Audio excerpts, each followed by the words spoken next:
We all like to think, if and when we become millionaires, that won't change us. We'll still be the same people, keep the same friends, still be basically normal. The people I'm going to talk about today probably thought that too, but boy were they wrong. Let's prove that money can't buy you happiness with our top 10 weirdest things done by millionaires. Amazing!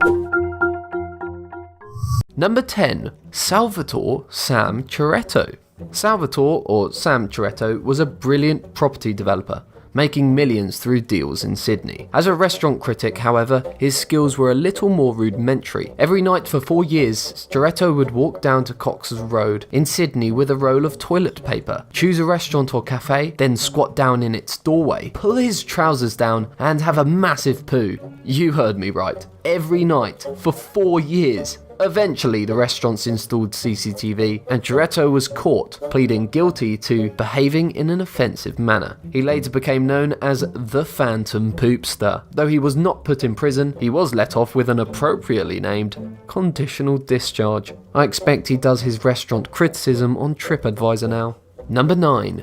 Robert Clark Graham. Robert was an optometrist. He invented shatterproof lenses for glasses, making his fortune. In 1980, he decided it was time to create a master race. He opened the Repository for Germinal Choice, a sperm bank with a twist. You could only donate sperm if you had won a Nobel Prize. Unfortunately, seeing as most Nobel Prize winners were elderly men, not many came forward to donate. The only one that is publicly known is William Shockley, the 1956 Nobel Physics Prize winner, aged 70 at the time. After lowering his standards slightly, Graham did manage to find some clever swimmers, but after his death in 1997, the bank closed. However, it turned out that Graham was actually onto something. 217 children are thought to have been conceived through Graham's repository, and the few that have been assessed do display above average intelligence. Number 8. Ingvar Kamprad.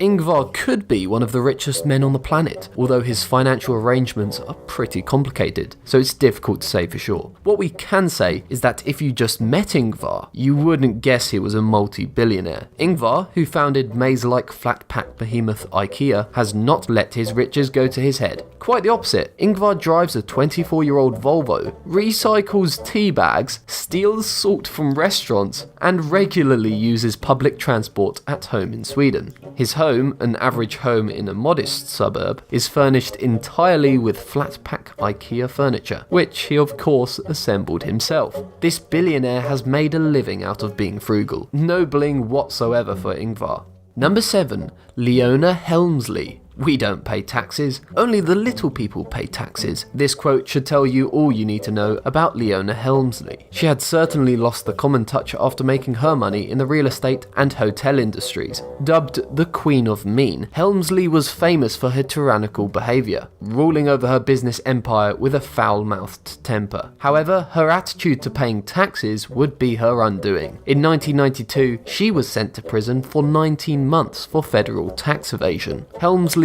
greed, meanness, and bad temper had led to all her family cutting ties with her, and on her death in 2007, it emerged that she had left $12 million to her Maltese dog, appropriately named Trouble. Although a court later reduced the amount to $2 million, Trouble has to be the richest ever pooch on earth.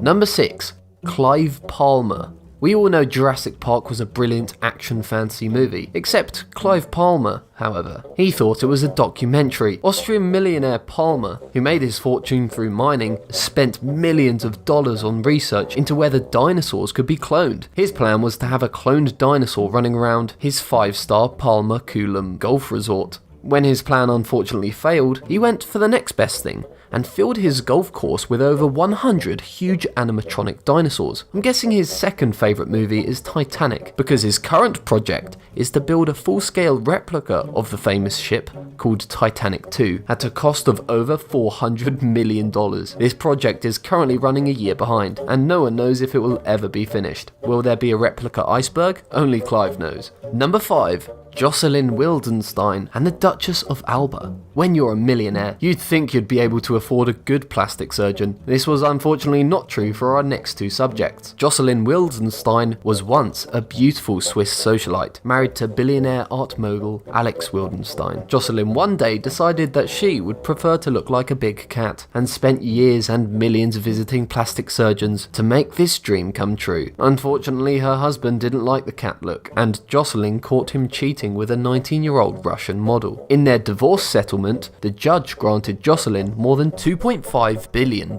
on condition that she wouldn't spend any of it on plastic surgery. Then there's the Spanish Duchess of Alba, or Cayetana Fitzjames Stewart, as she was known to her friends. She was also a repeated visitor to the plastic surgeon, ending up looking more like a Pekingese dog than a duchess. She also renounced her $3 billion fortune so she could marry the man she loved, Alfonso Diaz Carambantes, in 2011, much to the annoyance of her family, including King Juan Carlos of Spain. Number 4. Robert Durst. Son of real estate mogul Seymour Durst, Robert Durst had a troubled childhood, seeing his mother commit suicide when he was only 7 years old. In 1982, Durst's wife Kathleen went missing. Her body was never found. Durst was the prime suspect, but evidence was slight and the case was dropped. In 2000, Susan Berman, a friend of Durst's, who may have known what happened to Kathleen, was found in her home shot through the head. Then, chopped up body parts of Durst's elderly neighbour were found floating in a nearby river. He was arrested, but posted bail and went on the run. He was then rearrested after being caught stealing a chicken sandwich from a supermarket, despite having over $37,000 in his pocket. After hiring a super expensive defense lawyer, Durst was acquitted of murder. He spent a short time in prison for skipping bail and tampering with evidence. He now lives in New York, next door to permanently petrified neighbours. All of this proved that with money,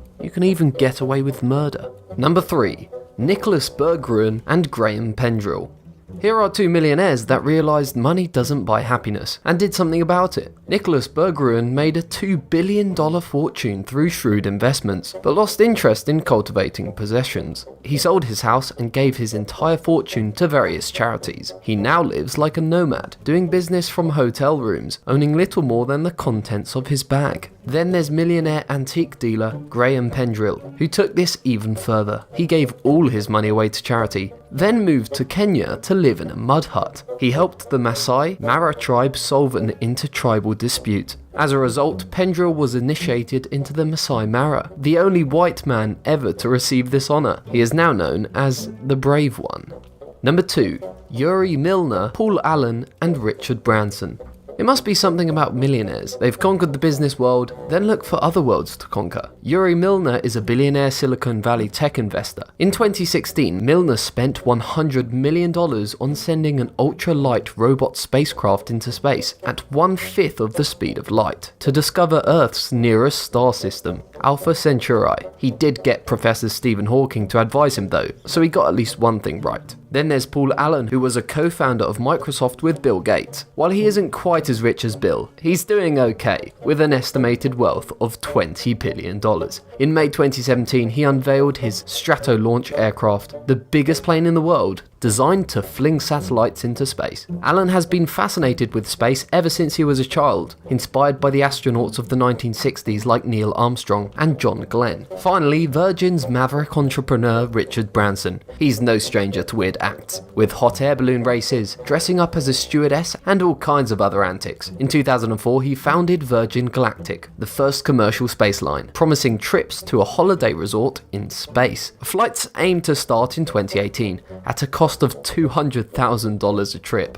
Before I reveal the most amazing example, I'd like to remind you to subscribe to this channel. We upload amazing fact-filled videos every day, so don't miss out on learning some amazing new information. Also, make sure to hit that bell icon to be part of the notification squad. Number 1. Tony Tutini and Dan Bilzerian. Today's generation of moneybags and bachelors are just as unapologetically extroverted, likely due in part to the presence of social media, which also allows us to experience the lives of these ultra-wealthy people. One example is Tony Tutini, who was born in Iran but moved to the USA, making a fortune in real estate and the nightclub industry. He now lives a life most of us would envy, constantly posting about it on Instagram, living a non-stop party lifestyle, driving fast cars, flying in jets, and hanging out with scantily clad girls girls, who he likes to often disrespect, is all a common part of his lifestyle. But some of his posts are rather questionable, as he does get up to some weird stuff to show his followers. For instance, paying for boob jobs for his groupies, throwing money around like it's water to try and impress people, such as walking them on a leash boarding his jet. Recently, Tony revealed he's getting married, and has subsequently deleted his social media accounts. Then there's Tony's friend and Instagram rival Dan Bilzerian, who lives a very similar lifestyle with less outlandish posts, but a lot more antics. The self-styled king of Instagram's fast lifestyle and drug abuse has led him to suffering 3 heart attacks before he was 32. In 2014, he was arrested at LAX and charged with smuggling bomb-making equipment into the country. He gets up to some crazy stuff, from hurling porn stars off roofs for fun, shooting huge guns, and jumping from huge heights for likes. He also likes his pet goat, expensive vehicles, general manly stuff, and completing ridiculous bets for insane amounts of money, like cycling from LA to Vegas for $600,000. It's safe to say both of them have achieved what many consider to be the American dream. If you suddenly became a millionaire, what would you do with all that money? Let me know in the comment section down below. Also, if you enjoyed this video, make sure to leave it a like and subscribe, clicking that bell icon to stay updated. Thanks for watching.